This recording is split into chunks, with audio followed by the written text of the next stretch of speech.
In the 19th century, in the upper valley towns of Calderdale, there were families who stayed in one place for a very long time. One such premises stood between mill housing and chapel stone. A narrow frontage, a yard behind, and water laid in along the back wall. The first records place it as a butcher's shop.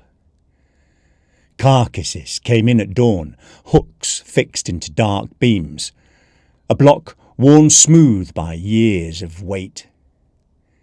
Death there was practical.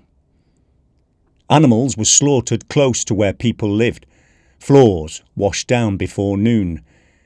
By evening, salt and sawdust in the air. The work required strength, steady hands, knowledge of where to cut and how to carry.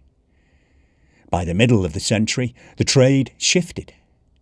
Railways altered routes, markets changed. The same family began keeping horses.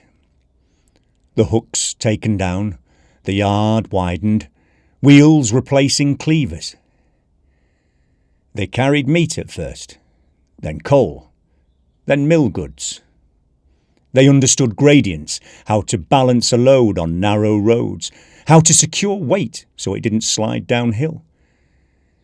Neighbours grew used to the rhythm. Harness buckles, iron rims on cobbles, the measured pace of hooves at first light. Time passed. By 1890s, the town had grown dense. Child mortality was common, illness moving quickly through terraces, accidents at the mills spoken of plainly. The family didn't leave. They adapted again.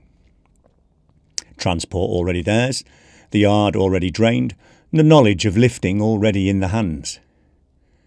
Undertaking became the trade. Black cloth where aprons once hung, a small office near the door, and carpentry benches set up in the rear. No sudden transformation marked the change, only a different kind of weight. Coffins measured carefully, names entered into ledgers, processions moving slowly from that yard towards the chapel ground.